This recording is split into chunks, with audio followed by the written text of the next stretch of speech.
largement traité. Et en fait, c'est complètement d'actualité. Et ça m'a renvoyé à ce fait divers qui en dira long sur le sujet, ou enfin fait divers. Je crois que ça fait quelques mois déjà qu'une loi a été votée comme quoi les parents qui voudraient corriger leur enfant ou une petite fessée, ce genre de choses, seraient passibles en fait d'une amende et l'enfant peut porter plainte si jamais le parent contrarie, frustre l'enfant par une correction fessée classique.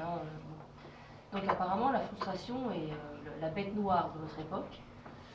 Elle a une connotation négative, clairement aujourd'hui. Elle n'a jamais été spécialement positive, mais plus négative que jamais aujourd'hui, voire diabolisée. Et je vais commencer par le définir comme une privation, bien sûr, de quelque chose qui nous semble essentiel. Ça peut être un manque affectif, ça peut être une misère sexuelle, ça peut être un manque de reconnaissance sociale au travail, on en parle beaucoup aujourd'hui, un manque de reconnaissance professionnelle, qui entrave notre aspiration au bien-être ou au bonheur. C'est pas la même chose. Le bien-être, c'est dans l'instant, le bonheur est plus durable, bien sûr. Et la frustration n'a pas bonne presse, mais ça n'a pas toujours été le cas. Non pas qu'on ait loué la frustration, mais fut une époque, elle faisait partie du paysage, on va dire. Et je pense que, sans vouloir tomber dans les clichés, depuis les années 70, c'est là que la frustration a été l'ennemi numéro un. On nous a parlé d'un droit au bonheur, avec un slogan qui était « Jouissez sans entrave », sans long, à une émancipation de la morale au profit d'un bien-être. Théoriquement en tout cas. Et c'est même la finalité de la société de consommation qui est née à cette époque à peu près, et on est toujours dedans, avec un esprit critique à ce sujet aujourd'hui, c'est-à-dire jouir sans entrave ou avec le moins d'entrave possible, parce que le désir maintenant est roi. On le dit souvent, le client est roi. Dans tout jeune qui rentre dans une boîte, on lui rappelle que le client est roi. Ça aussi, c'est nouveau. Ça n'a pas toujours été le cas. Donc le désir est d'ailleurs non seulement roi aujourd'hui, mais il est incroyablement lucratif aussi pour le système marchand. Parce que plus on est dans le mal-être, plus on est frustré, plus on consomme, que ce soit de la nourriture ou bien des divertissements ou des consoles de jeux selon l'âge qu'on a, ça paye, c'est rentable. Alors que ceux qui sont dans le bien-être, qui se suffisent eux-mêmes, qui se contentent de peu, d'une frugalité, on comprend bien qu'ils ne consomment pas, ils sont de mauvais consommateurs. Donc plus nous sommes frustrés, plus nous cherchons a priori à compenser ce vide en consommant, en dépensant notre argent en tout cas, ce qu'on a en tout cas à dépenser. Donc la société matérialiste et consumériste, question que je me suis posée aussi, souhaite-t-elle vraiment le bien-être de ses concitoyens? C'est une question. Alors je commencerai par montrer effectivement quelle peut être au départ la fonction d'une frustration.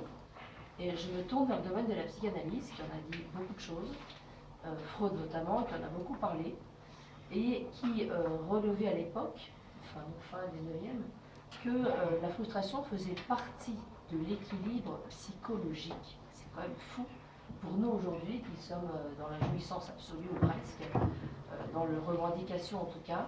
Il en a parlé dans un texte qui est peu connu, en 1911, qui s'appelle « Formulation sur les deux principes du fonctionnement psychique ». Et il distingue, comme chacun sait, le principe de plaisir du principe de réalité. Et lui, il pense effectivement que la frustration, qui est du côté du principe de réalité, qui met des limites à la jouissance tout le temps comme on veut, il pense qu'elle aide, elle contribue en tout cas à l'insertion de l'individu dans la société qui le somme de travailler, et ce faisant forcément pour travailler, de mettre de côté la jouissance un certain temps, pour être opérationnel au travail bien sûr, de mettre régulièrement ses désirs sexuels de côté, occupé à satisfaire les exigences de la société professionnelle. En revanche, par principe de plaisir qui est l'opposé, il entend le principe selon lequel on cherche à satisfaire un besoin, à fuir ce qui est désagréable, à rechercher l'agréable, à réaliser un désir qui provoque un sentiment donc, de satisfaction. Mais on ne peut pas faire tout le temps ce qu'on veut comme un enfant, et une certaine frustration est requise pour remplir nos fonctions donc sociales et professionnelles. Et c'est ce qui nous oblige, dit Freud, à respecter un principe de réalité qui va donc contrecarrer en grande partie le plaisir, qui veut lui régner en maître dans le psychisme humain. Donc il faut différer, pas supprimer, mais différer la réalisation des désirs, en se frustrant donc, pour nous adapter à ce qu'il appelle le réel. C'était à l'époque, de son temps en tout cas, une évidence. Avant 68 aussi. Après 68, moins. Effectivement, la mise entre parenthèses de la satisfaction des désirs, c'est ce qui permet le développement, d'après Freud, c'est important. Donc la frustration permet le développement des forces conscientes, des fonctions conscientes, l'attention, le jugement, intéressant, la mémoire et la naissance de la pensée. Fou. Donc quelque part, si on était dans la satisfaction permanente, la jouissance permanente, on serait, comme ce que Rousseau appelle, des animaux, des imbéciles heureux, qui ne penserions pas, pas besoin, qui ne jugerions pas, pas besoin, un peu comme des imbéciles heureux, comme des animaux. C'est ce que fait aussi remarquer Freud, et il reconnaît que la mise entre parenthèses provisoire, certes, de la satisfaction de désir, eh bien, aide l'homme à sortir de son animalité, l'homme, l'être humain, à sortir de l'animalité qui veut la satisfaction primaire, basique, en tout point. Autrement dit, une société, donc si je déduis quelque chose, qui laisse libre cours à une jouissance sans entrave, abandonne les hommes finalement à leur animalité, enchaînés à des passions assez premières, instinctives. Alors, question, est-ce à dire que le consumérisme effréné alimente la non-conscience, l'inattention, l'absence de jugement, ou son anesthésie en tout cas? Est-ce que le consumérisme alimente l'oubli ou l'indigence de la pensée? On peut l'imaginer.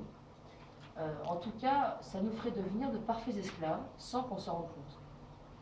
Et on comprend mieux peut-être l'intérêt que des pouvoirs publics peuvent trouver à vanter le consumérisme à tout prix.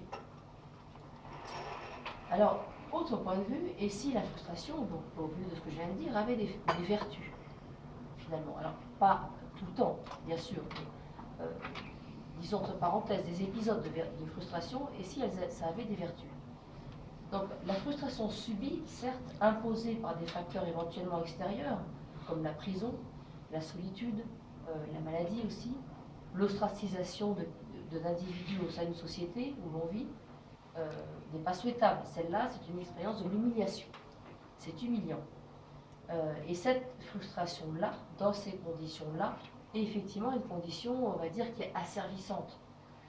Comme si on était écrasé par une fatalité aveugle, horrible, incompréhensible.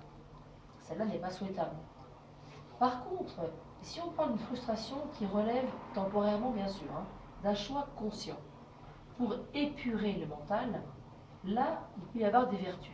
Je pense au yogi, par exemple, qui jeûne, qui médite, et qui choisit d'assumer temporairement, bien sûr, la frustration de la sensation de faim, par exemple, pour retrouver une clarté de l'esprit, pour se recentrer, comme on dit, sur l'être, et non plus l'avoir. La frustration change de visage. C'est une sensibilité qu'on dit orientale, mais qui commence à intéresser, je crois, les Occidentaux qui s'intéressent. Considère donc le corps, bien que lié à l'esprit, bien sûr, comme une sorte de prison de l'âme. Une matière qui est alourdissante et que la frustration viendrait alléger, nettoyer, en quelque sorte. Alors, le jeûne, d'ailleurs, même chez nous, commence à être étudié par les scientifiques et la méditation aussi. Je pense à Mathieu Ricard qui a fait une sorte de cobaye auprès de scientifiques pour voir qu'est-ce que ça change que de méditer dans le cerveau. Et les bienfaits sont reconnus par les scientifiques contre le stress, notamment, contre la maladie. Et ceux qui pratiquent le jeûne et la méditation disent qu'ils accèdent à un niveau de conscience supérieur, qui est reconnu. On le connaît tous, par exemple, quand on est malade, sans être gravement malade, une grippe ou quelque chose qui nous coupe complètement l'appétit. On peut rester un jour ou deux sans manger quoi que ce soit parce qu'on n'a pas faim du tout. Et c'est vrai, je me souviens de ça, on se sent dans un état très curieux, bizarre, un état de conscience modifié, je dirais, mais agréable. On a l'impression qu'on est ultra lucide dans ces cas-là. Un peu faible, d'accord, mais ultra lucide.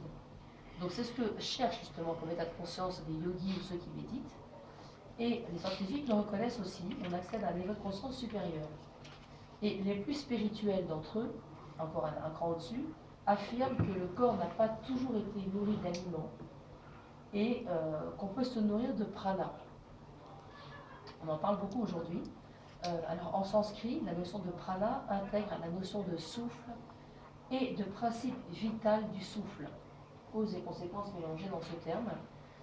Et le prana se manifeste selon ceux qui le pratiquent dans le vent, dans l'énergie des aliments qu'on ingère ou dans ce qu'on puise au sein de la nature. Il est en montagne, il est au bord de la mer, au milieu d'un pré par exemple, au cœur d'une forêt. Et ce serait lui qui animerait tout, donc qui nous donne cette impression de vitalité quand on parcourt ces espaces. Donc il nous fait sentir ressourcés, apaisés, emplis d'énergie à nouveau.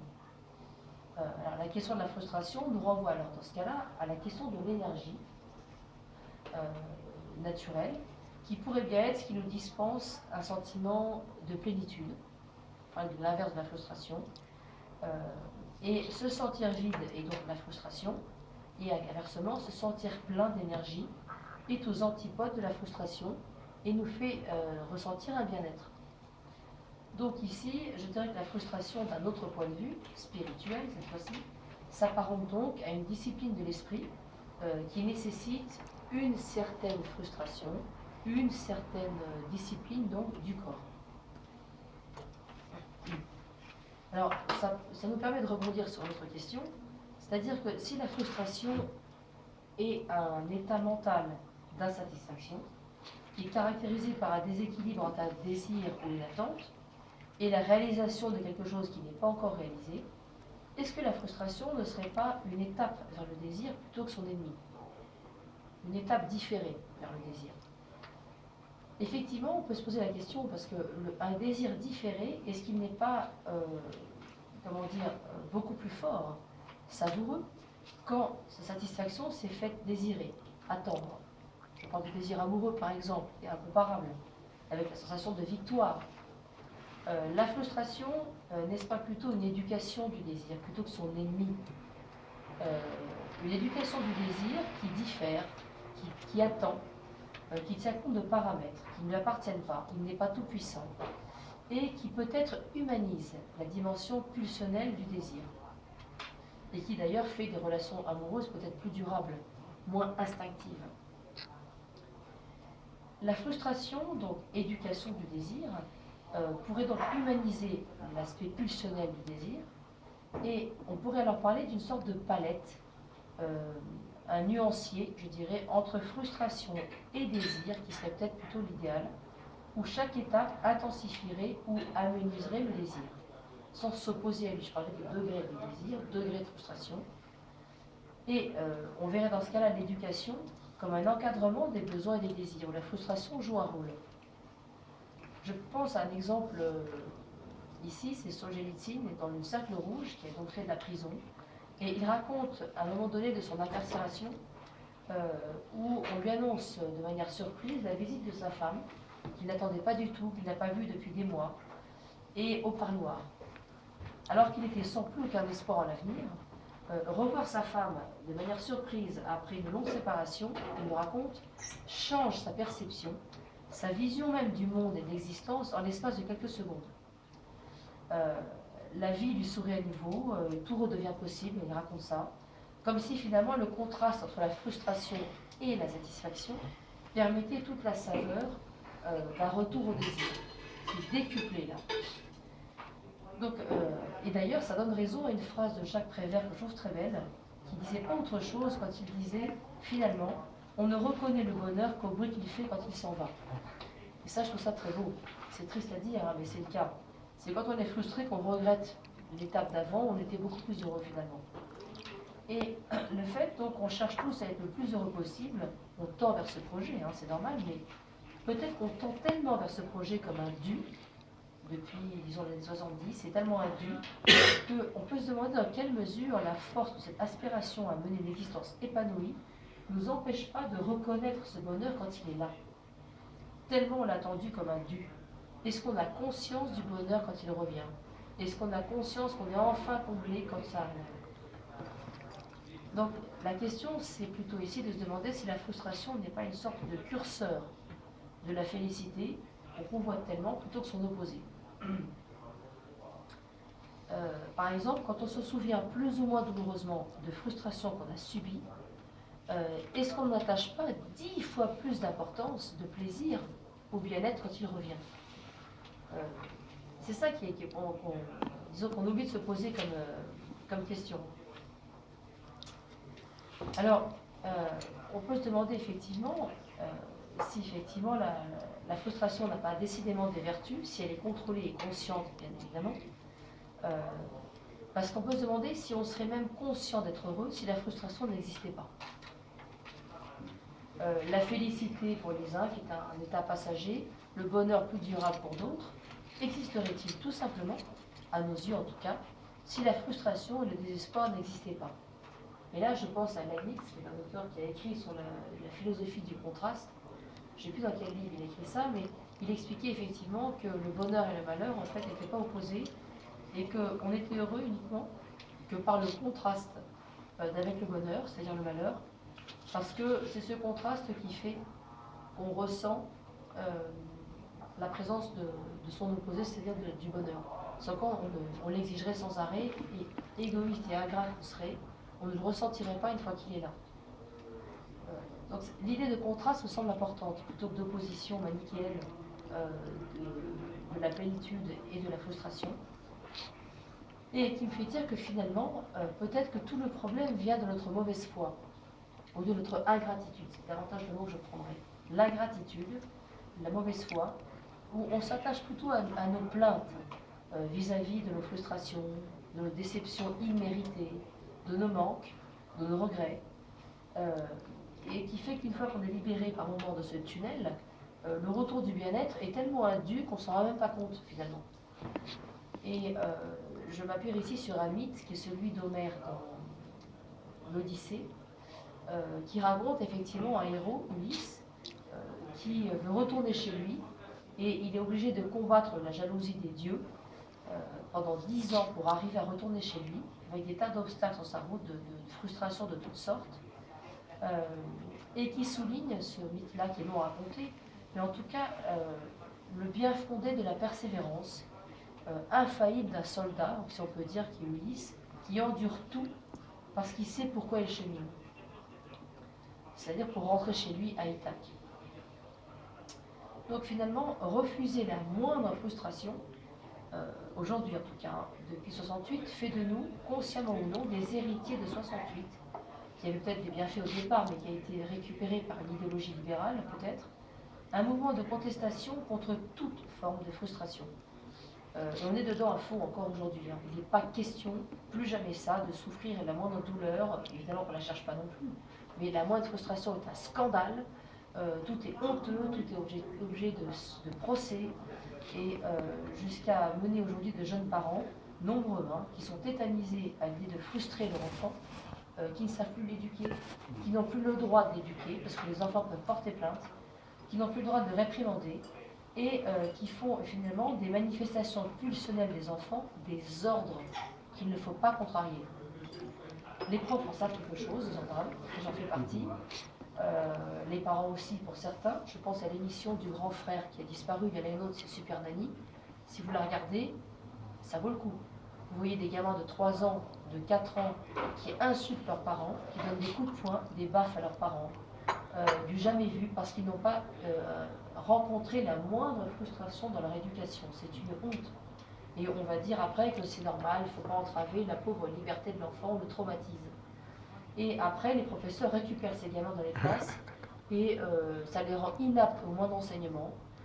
La moindre idée qui leur est transmise, qui va à l'encontre de leurs préjugés, est une dictature du professeur, qui impose ses idées, j'en fais partie, qui impose ses idées, qui est tyrannique, fasciste, et des étudiants qui deviennent allergiques, réfractaires à la moindre vérité. La vérité n'est pas, c'est vous qui m'imposez votre opinion. Et je porte plainte à la direction, et je fais des ordres au professeur, etc., etc.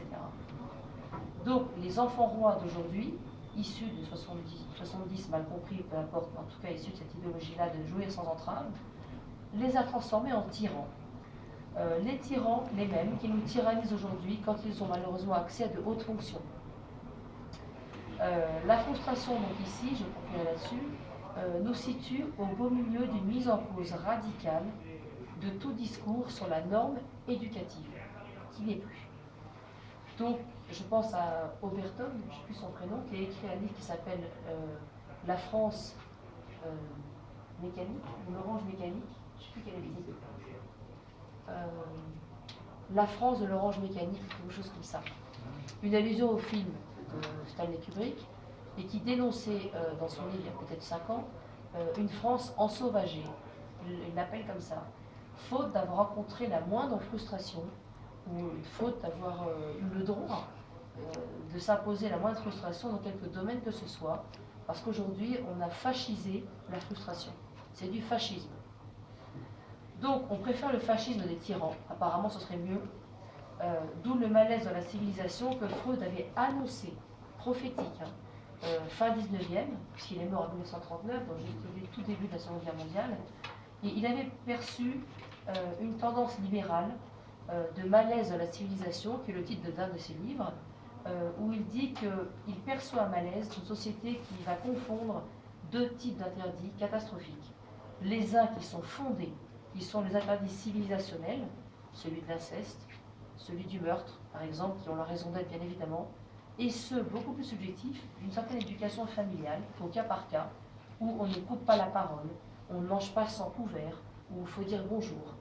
On ne traverse pas la rue comme ça sans dire bonjour, une pièce où on entre, qui sont des petits interdits à ne pas faire, qui sont mineurs. Et il avait pressenti que la société libérale, qui commençait déjà à son époque apparemment, allait mettre en cause des interdits beaucoup plus profonds.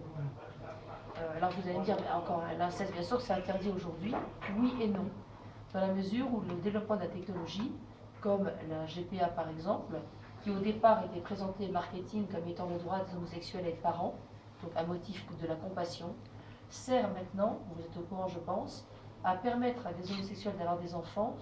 Comment?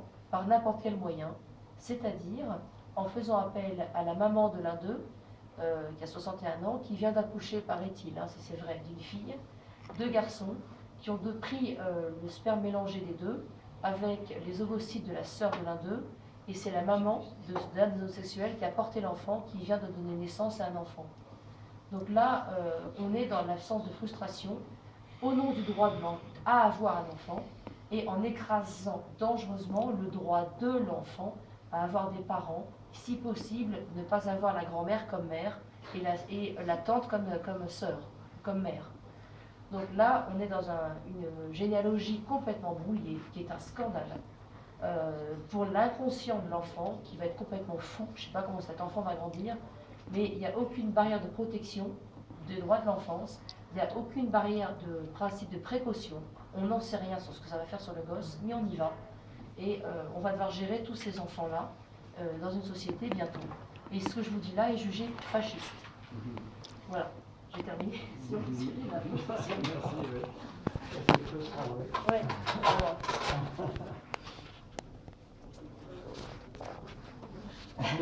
Je croyais que